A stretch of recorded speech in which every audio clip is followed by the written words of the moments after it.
Bah, moi, je travaille en lycée. Mes élèves, ils me parlent tout le temps de lui. Ils disent ouais, vous connaissez Cédric Doumbé? Je dis bah oui, tout le monde le connaît. Si je gère bien ma façon de parler, si je continue à bien striker, mettre des KO et tout, enfin faire des performances impressionnantes, je me dis ce sera peut-être moi, tu vois, la future Diams de l'UFC. Elle s'accroche à ton short, Oui, on mais comprend même pas elle pourquoi. titubait. En Elle fait, elle était titubait. en train de tituber. J'aime pas forcément dire ce que je vais faire, donc je dis pas souvent ce que je fais. Mais par contre, ça me tient à cœur de faire ce que je dis et de le faire systématiquement.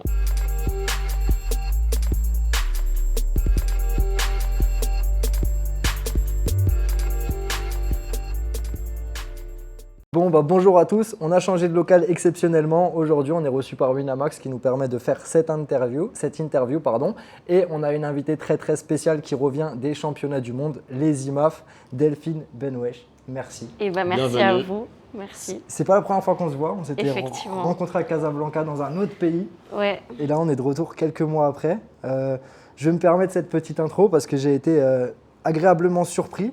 La dernière fois qu'on s'est parlé, je t'ai interviewé après une superbe victoire. Je tiens à le préciser, tu avais affronté la championne d'Afrique de lutte en l'amenant au sol et la finissant en Ground and Pound. On peut rappeler dans quel cadre c'était? Dans le cadre du BTT Training Camp, donc la détection. ça. Après, tu avais un statut un peu à part parce que tu étais déjà signé techniquement. Ouais. Et il y a eu pas mal d'annulations et des combattantes aussi qui ne se sont pas présentées. Tu venais de signer avec la BTT, tu as relevé le défi entre guillemets en short notice. Ouais, c'est ça. Camp d'entraînement dans un autre pays, combat à la fin de la semaine contre un adversaire que tu connais pas. Comment tu l'as vécu d'ailleurs ce camp? Est-ce que ça t'a beaucoup apporté? Comment tu l'as vécu? Est-ce que c'était difficile?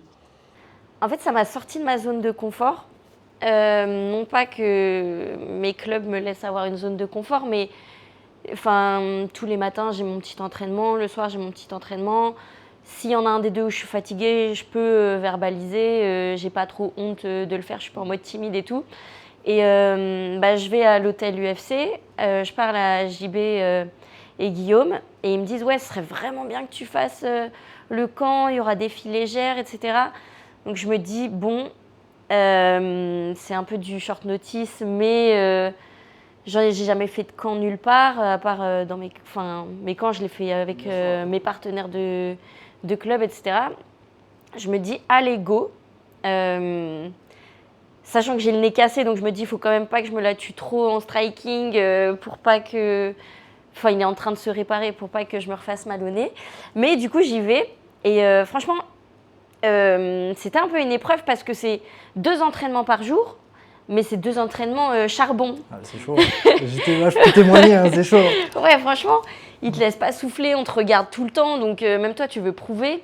Et c'était vraiment une bonne expérience où je me suis dit, ouais, en fait, j'en ai encore sous le pied. Quand je crois que je suis fatiguée, je ne suis pas vraiment fatiguée. Et depuis ça, déjà, j'ai appris des techniques, j'ai appris des choses plutôt bien. Le match à la fin, ça m'a fait ressortir des choses à travailler que j'ai vues avec mes coachs après. Mais en plus de ça, depuis, je me donne plus à l'entraînement. Je m'économise moins parce que je me dis, mais non, en fait, je suis capable de plus que ce que je donnais. Et je me disais, ouais, comme je fais des camps quand même sur pas mal de temps, je combats un petit peu tout le temps, il faut que je m'économise, machin. Mais en vrai, j'ai pas forcément besoin de m'économiser. Je pense que j'ai un corps qui est plutôt disponible pour l'effort. Et ouais, j'ai beaucoup moins ce petit souci de je me préserve. Donc ça t'a amené des réponses du coup. Ouais, voilà. Tu le disais, on a sorti un reportage cette semaine-là qui est d'abord disponible sur la chaîne. Allez voir, et j'ai trouvé ça hyper intéressant. En fait, un mois après, quand j'étais en train de faire le montage, je m'en suis pas rendu compte quand on passait la semaine parce que je parlais avec beaucoup de gens. Au final, je t'ai interviewé avant le combat et tu me dis, je suis surtout là parce que j'ai envie de travailler mon Ground and Pound. Non mais attends, c'est une dinguerie parce que au final, tout l'aspect technique de ce pourquoi tu es là, tu l'as axé vraiment sur un point précis qui était travailler ton Ground and Pound, inspiré de ton coach qui était Oumar Sy parce que tu l'avais vu justement travailler dans ce domaine-là. Ouais. 2 jours après, tu termines ton combat en Ground and Pound contre une lutteuse. Je tiens juste à le préciser parce que c'est rare en fait d'avoir aussi une clairvoyance sur ses lacunes et pouvoir s'adapter aussi rapidement pour justement les combler, et c'est ce que tu as fait cette semaine-là. Et je trouve que visuellement, c'est assez incroyable en fait d'entendre le cheminement de ta semaine. Donc félicitations pour ça. Merci. Je trouvais ça assez ouf et on l'a enregistré à l'image, donc c'est disponible. Je préfère une Conor McGregor. Presque, en fait, c'était beau dans le sens où tu aurais pu rester peut-être justement sur tes domaines où tu as des facilités. Mais justement, tu l'as dit même par rapport à ton nez, par la force des choses, tu as été obligé de travailler, d'aller sur autre chose et puis ça a bien marché. Ouais. Comment on se sent en fait quand on valide une case comme ça? Par exemple, tu te disais, ok, moi j'ai une petite lacune en grand endpoint, là tu finis une meuf du sol de cette manière-là. Qu'est-ce qu'on se dit? Est-ce que c'est juste un truc, une croix validée, ok, ça maintenant je sais faire, ou on travaille quand même dessus après? Non, je pense que dans le MMA, en fait, c'est jamais des cases que tu valides, c'est des jauges que tu remplis petit à petit. Et oui, j'ai mis un peu d'eau dedans, mais je suis pas encore au level max. Et en vrai, je le travaille encore, mon grand endpoint, c'est encore ce qui fait partie de mes lacunes, même si c'est moins lacunaire qu'avant. Putain, moi je les veux bien ces lacunes. Je te dis, je veux les mêmes, hein. Les mêmes lacunes. Non, mais, Ouais, non, en vrai, je cherche tout le temps à les travailler. Même en vrai, je suis dans une salle, enfin dans mes 2 salles, où il y a vraiment des gens très forts. Et comme je suis légère, je suis petite, etc., je suis en difficulté contre eux. Donc j'ai l'impression que je vais jamais finir le jeu, que je suis tout le temps en train de continuer. Enfin, en plus, je suis un petit peu perfectionniste.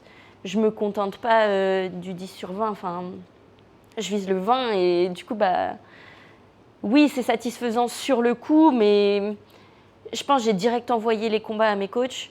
Et au bout de 5 minutes, j'avais des axes de travail. Non, ça, c'est pas bien, ça, c'est machin. Et puis tu avais peut-être aussi d'autres échéances en tête. Tu avais le Cage Warrior, tu avais ton gros combat. C'était déjà signé avant le camp? Tu savais déjà que tu allais faire ça ou pas? Le Cage Warrior et les championnats du monde? Ouais. Ouais.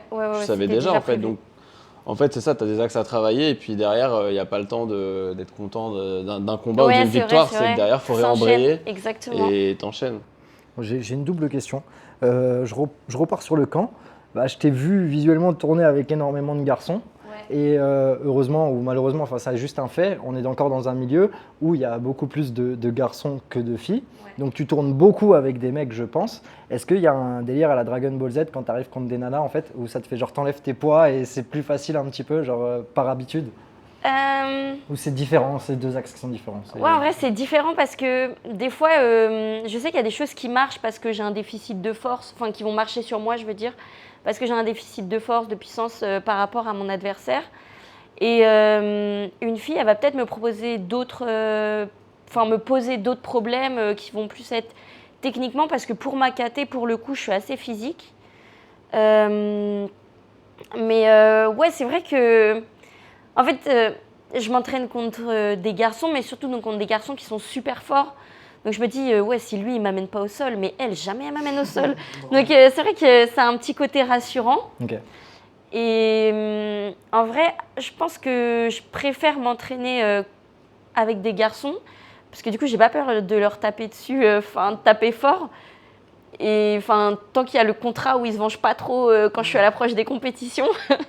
Mais du coup, j'ai moins peur de leur taper dessus, de leur faire mal. Alors que quand je suis avec une fille, c'est super bête parce que moi, j'encaisse bien. J'ai mon petit système défensif et tout. J'ai pas peur des. Si j'ai un peu peur des coups, mais il faut pas trop le dire. Mais quand je suis contre une fille, je sais pas, j'en prends un peu soin alors que faudrait pas. Tu sens aussi ça aussi, les mecs quand ils s'entraînent, il y a un moment donné où ta technique et ton niveau cassent la bride. Les mecs ils disent en face, ok. C'est vrai qu'au début, la première minute où je tourne avec eux, je vois ils me font des petites fleurs, ils vont doucement. Et je me dis, dans 2-3 pêches, il va plus y aller doucement. Mais c'est un truc que tu fais, du coup, tu vois, tu les allumes un petit peu pour dire allez-y les gars ou... Si c'est pas moi qui le fais, c'est un de mes coachs qui dit non, mais c'est une compétitrice, vas-y et tout. Donc, dans tous les cas, je peux pas trop dormir. Ok, ça nous fait une belle transition vers le MMA féminin en général. Qu'est-ce que tu en penses? Quelle est sa place aujourd'hui en France? Tu penses qu'il y a encore beaucoup de travail? Moi, je pense que son développement passe par des athlètes comme toi, comme Manon, qui vont performer au plus haut niveau et qui en plus sont de bons communicants. C'est un tout, hein, avoir la bonne athlète pour développer une partie féminin d'un sport, c'est compliqué. Ouais, c'est compliqué. En fait, cette question, elle me fait penser à un truc que je me dis souvent. Je me dis souvent, tu vois, le rap, c'est un milieu masculin. Bien sûr. Mais il y a un moment, Diams, elle a quand même dominé tous les garçons, tu vois, elle leur a mis la race et tout. Et pourquoi? Parce que elle était charismatique, elle rappait super bien et tout. Donc je me dis, si moi je combats super bien, en vrai, j'ai pas encore décidé si j'allais faire du trash talk ou pas, parce que c'est pas non plus trop dans ma personnalité, mais quand il y a la caméra, je peux faire l'effort.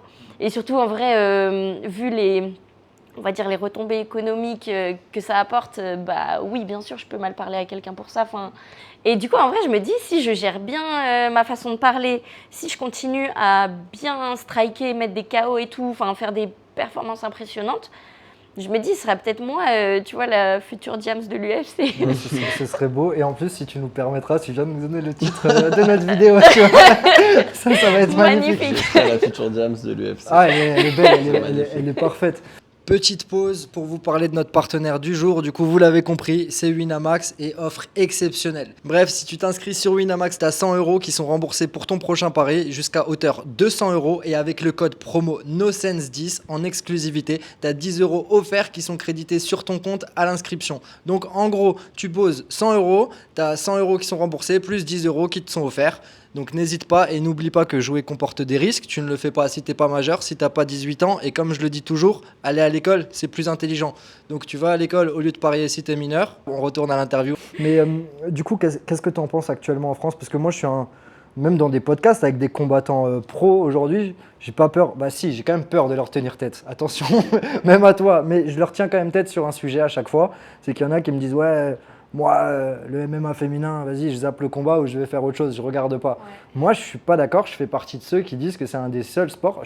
Football, par exemple, j'ai plus de mal. Basketball aussi. Je vais pas te mentir. Mais sur le MMA, je trouve que c'est le seul sport où ça souffre pas de ça. Tu es vraiment passionné de MMA, tu tombes sur un combat féminin. Alors oui, si tu allumes l'UFC ou du MMA en général juste pour voir des KO et de la power knockout, il y a peut-être un déficit des fois dans les catégories féminines, mais techniquement, c'est super fort. Moi, il y a des combats, je prends énormément de plaisir. C'est surtout que là, en plus, pendant les IMAF, tu as quand même été le contre-exemple type. C'est-à-dire qu'en fait, je pense qu'il y a plein de gens qui ont changé d'avis à ce moment-là. Je pense que là, il y a beaucoup de gens qui ont envie de te suivre et qui ont envie de voir tes prochains combats. Est-ce que tu vas développer le MMA féminin à coup de KO? C'est l'objectif, franchement. Ouais, à la base, je viens du grappling, mais j'ai tellement bossé mon striking, que maintenant, je suis plus à l'aise debout. Et je tape de plus en plus fort, je transfère de plus en plus le poids. J'apprends à utiliser des nouvelles armes, les genoux. Bientôt, je vais avoir les coudes et tout. Donc, ouais, mon but, c'est d'avoir un style spectaculaire parce que là, en fait, c'est pas les Jeux Olympiques, comme dit Mamar Mahmoudi. C'est pas les Jeux Olympiques, c'est pas le meilleur qui a les meilleurs combats, c'est pas le meilleur qui gagne. En fait, là, on va pas te proposer de combat si t'es pas spectaculaire. C'est un show auquel tu dois contribuer. Donc, ouais, ça me tient à cœur de mettre des KO, ça me tient à cœur d'avoir un gros striking. Et en vrai, tout à l'heure, tu me parlais d'Alex. On a un point commun, c'est qu'on aime la bagarre, en fait. On aime bien frapper les gens. Ça a l'air cruel dit comme ça, mais pas du tout, parce que, je sais pas, c'est juste amusant. Ça n'a rien de méchant. Non, on est là pour ça. Ouais, voilà, c'est ça. On est là pour ça. Et ouais, on aime bien faire de la castagne, quoi. Et pour répondre à la première question... Ouais, c'était sur le développement le MMA féminin, je trouve qu'en fait, il n'a pas le succès qu'il pourrait avoir parce que c'est hyper hétérogène. En fait, c'est ce que je disais, je l'ai déjà dit, je ne sais plus où, mais il y a le top 10, on va dire, de l'UFC féminin qui a grave le niveau des garçons. Alors, il y a peut-être un peu moins de KO, mais comme chez les poids légers, il y a un peu moins de KO aussi. C'est vrai. C'est une question de gabarit, de puissance, ratio poids il y a taille la et tout. vitesse. Ouais, c'est ça. Donc, faut la force. Pour moi, le top 10 n'a rien à envier aux garçons, voire même, j'arrête pas de dire ça, mais les filles, par exemple, Weili Zhang, Rose, elles ont un striking qui est vraiment, je pense, un des top 15 de l'UFC, filles-garçons confondus. Elles ont les déplacements de Rose, c'est incroyable. Manon, elle a un striking de fou. Il y a vraiment des filles qui n'ont rien à envier aux garçons. Mais à côté de ça, dis-moi. Il y en a, c'est pas des chaussettes non plus, mais c'est pas des grandes vedettes de la technique, du spectacle et tout, quoi. Elle pourrait être facteur en Pologne, quoi. C'est ça que... Non, c'est ça. Non, mais je comprends, mais est-ce qu'il nous manquerait pas en France je sais pas si Manon peut remplir ce rôle. C'est une question que je vais te demander aussi, mais que je te demande en même temps. Mais est-ce qu'il nous manque pas un Ronda effect, tu vois, un peu enfin, entre guillemets, j'exagère, je sais pas si ce que je vais dire va être retourné, mais un Doumbé féminin aussi, Ouais. à la française, ou quelqu'un qui a l'aura d'un Benoît, ou bien les gros combats qu'ont pu avoir un Cyril. Est-ce que tu penses que Manon peut être cette personne-là, ou est-ce qu'on va avoir besoin de plusieurs Manon? Enfin, même si, voilà, tout le respect que j'ai pour elle. Ouais, Nora ouais. aussi, Nora, un Il y a côté. Nora. Ouais, c'est vrai, Nora est aussi assez brute de. Bon, c'est vrai qu'on a trois. Il y a Manon qui performe pour l'instant, qui est dans son top 3. Ouais. Et il y a toi qui monte très fort. J'arrive. Il y a Alexandra Tekena dont on parlait Ouais. qui a pas sa langue dans sa poche. Ouais, on a des Alex, clients, elle est il y a- spectaculaire. En plus, elle est grave marrante. Pendant son combat, elle parle. enfin, C'est vrai. Du coup, qu'est-ce qui c'est manque? une ouf. Qu'est-ce qui manque encore? Ouais, je pense que c'est vrai qu'un Eferanda, enfin qu'un Doumbé, une Doumbette, Ouais, ce serait- une Doumbette. ouais, une Doumbette du MMA, ce serait incroyable. Parce que quand on y réfléchit, bon, il a un niveau incroyable, il a un niveau de dingue. Mais en vrai, il a popularisé, il a hypé tout le PFL. Bien sûr. Il y a beaucoup de nouveaux fans aussi qui sont arrivés en Ouais. même temps, quoi. Mais moi, je travaille en lycée. Mes élèves, ils me parlent tout le temps de lui. Ils disent, ouais, vous connaissez Cédric Doumbé? Je dis, bah oui, tout le monde le connaît. Bien sûr. ouais, Si tu le connais, moi aussi. Ouais. Généralement, c'est- ouais, Il a envahi les réseaux. quoi. ouais, c'est une méga resta. Franchement, il a fait une entrée, mais des plus incroyables du MMA, de toute l'histoire du MMA. Enfin, il est incroyable. Et il a ce côté,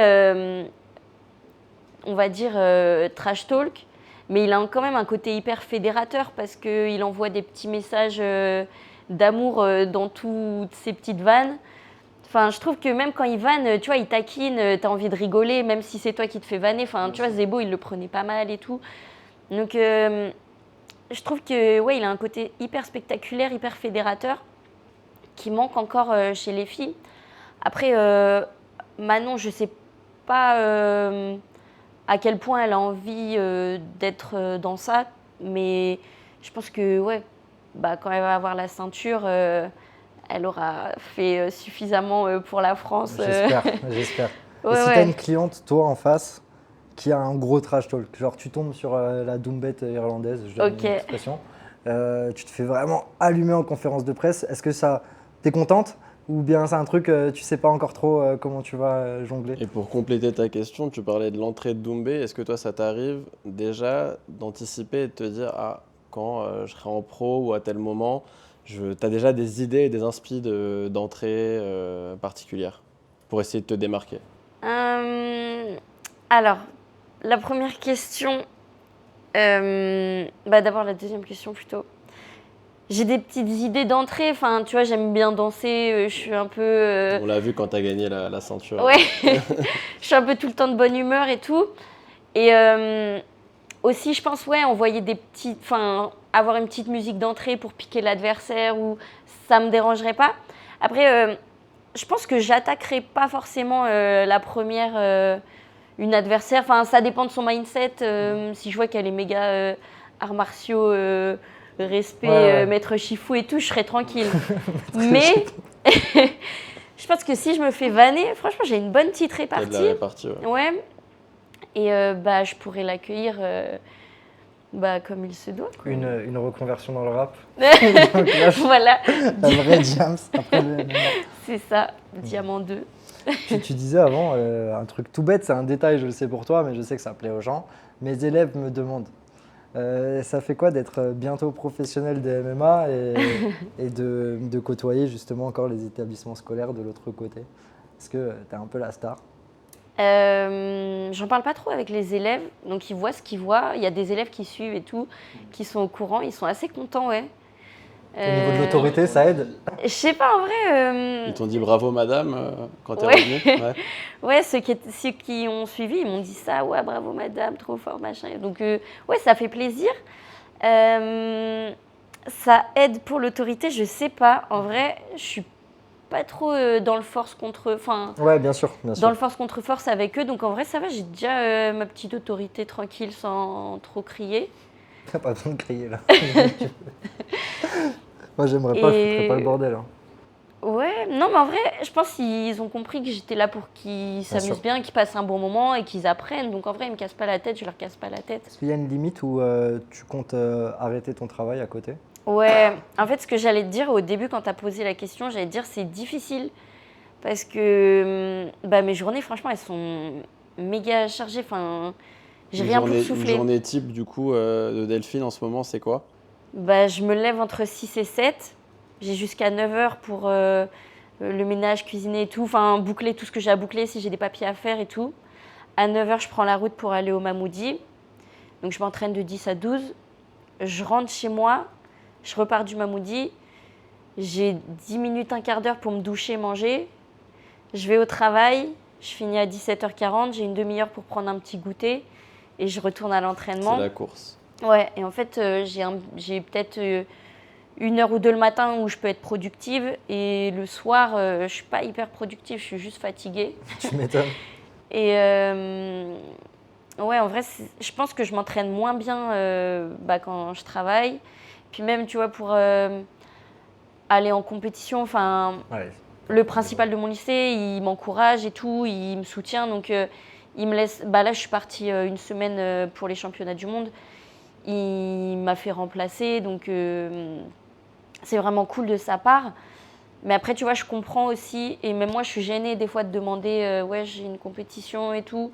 Parce que je me dis, ouais, en fait, je fais mon travail, mais je m'absente. Enfin, Ça te donne l'impression de ne pas être à fond dans ton taf ni à fond dans l'entraînement. Enfin, ouais, c'est vrai. Enfin, je suis dans une dialectique où c'est pas toujours facile de concilier les deux. Je sais que quand je pars du lycée, c'est un peu embêtant pour eux et j'ai pas envie de les embêter. Mais en même temps, si je dois vivre ma carrière sportive, c'est maintenant, donc j'ai envie de me donner à fond. Donc ouais, là, je suis dans la période où il faut que je demande une décharge parce que pour l'an prochain, même les combats pro et tout, je vais devoir C'est m'absenter. aussi ma question, est-ce que le passage pro, il est synonyme de justement exclusivité au combat? Ou bien t'attends quand même que ça rentre aussi de manière financière? Ouais, et après, j'ai acheté un appart, il faut que je le paye, tu vois.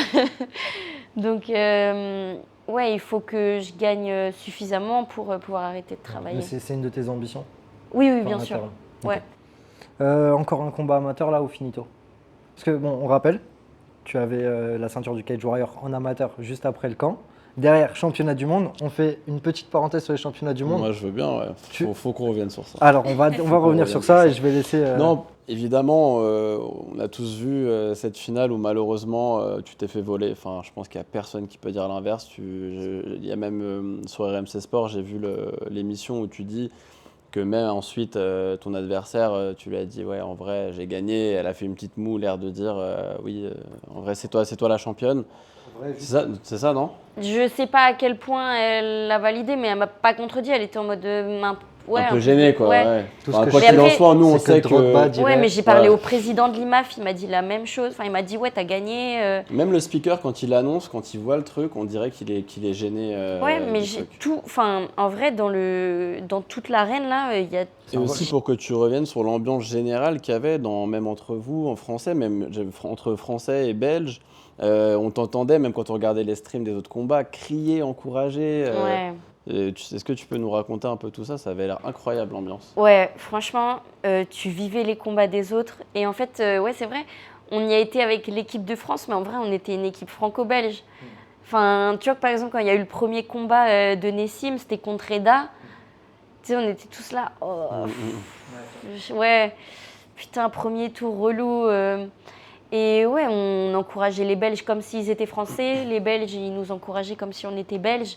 Enfin, il y avait vraiment une alchimie de ouf. Et tu comptes prendre ta revanche sur ces IMAF? Tu veux l'or ou bien c'est bon maintenant et pro et passage pro et on oublie cet épisode? Est-ce que tu es déjà passé à autre chose ou là, entre nous tu l'as encore en travers de la gorge là parce que c'est quand même très récent? Ouais, je pense que j'ai encore besoin d'un peu de temps pour le digérer parce que c'était vraiment mon objectif, je te l'avais dit. Enfin, je voulais vraiment cette médaille d'or et j'ai tout fait pour l'avoir. J'ai sacrifié tellement de choses. Ça te rassure pas un peu le fait vraiment que tout le monde soit unanime? En fait, ce qui est horrible, c'est que c'est pas comme si tu n'avais pas performé et que tu étais passé à côté de ton combat. Là, c'est qu'en fait, tu as rempli ton contrat. Et au final, on ne te donne pas cette médaille. C'est ça qui est encore plus frustrant. Ouais, T'arrives pas à te sentir un peu championne du monde quand même? Si, Parce que tu... si, je me sens championne du monde, mais j'aurais aimé que ce soit écrit quelque part, tu vois. Donc, en vrai, je suis contente de ma performance, même si j'ai encore mes jauges à remplir dans certains domaines. J'ai des choses à améliorer, mais je suis quand même contente de ce que j'ai proposé. Par contre, ouais, je suis pas contente du résultat.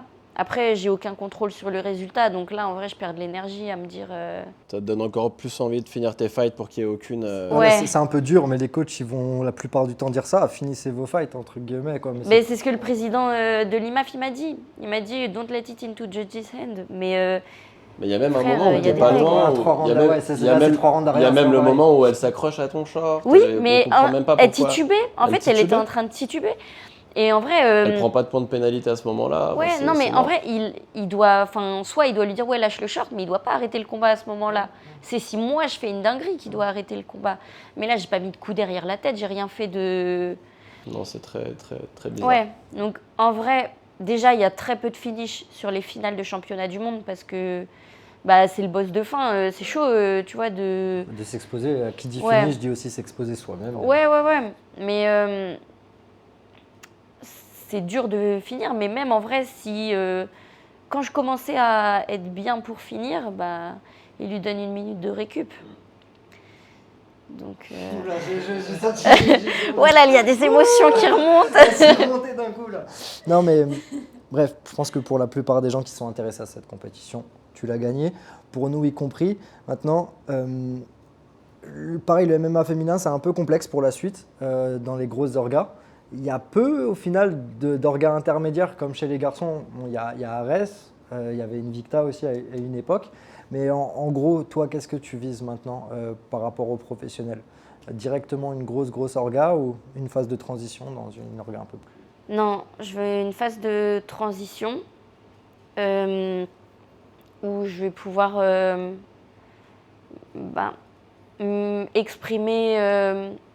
m'exprimer sans, par exemple, avoir trop de pression. Sans protège tibia aussi? Ouais, non, ça va. Au Cage Warrior, c'était sans protège tibia. Enfin, tu sais, il y a des galas, c'est du semi-pro quasiment. Ouais. T'es pesé la veille et tout, donc ça te donne un petit avant-goût.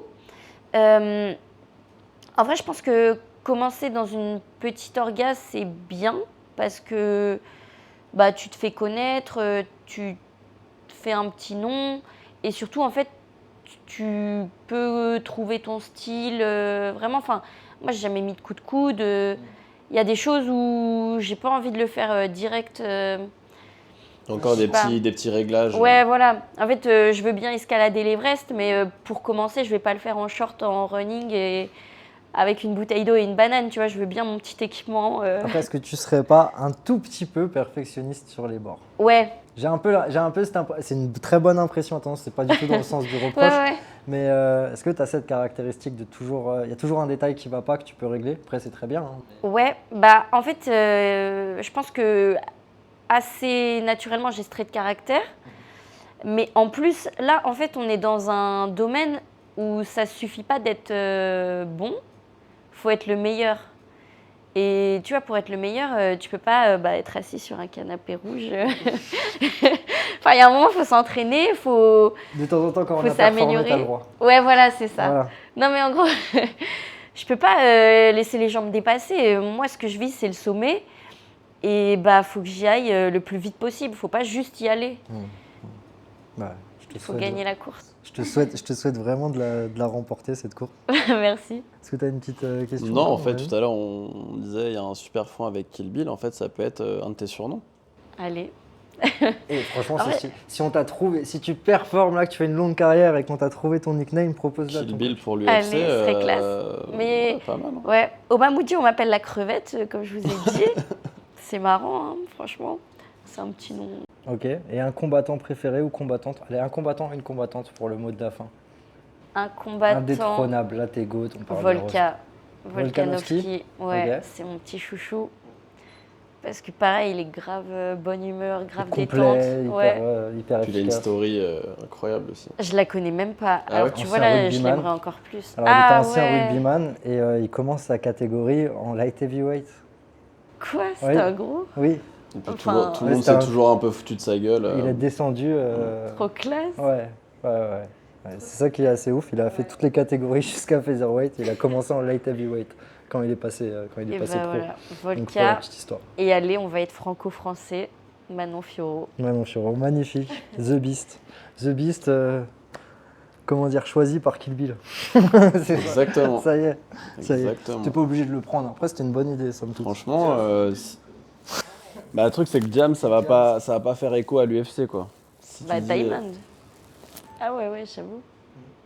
Ah, The Diamond, tu veux ça Ouais, serait, non, du mais coup je sais pas, en vrai, j'ai pas trop réfléchi. La boulette. Comme Molly Meatball, ils Ouais, vont c'est se ça. dire. On dirait la plage. Elle était grosse quand elle était petite. Bah écoute, je crois qu'on a fait le tour. Merci beaucoup, Ouais, Delphine. ouais, c'était cool. Hein.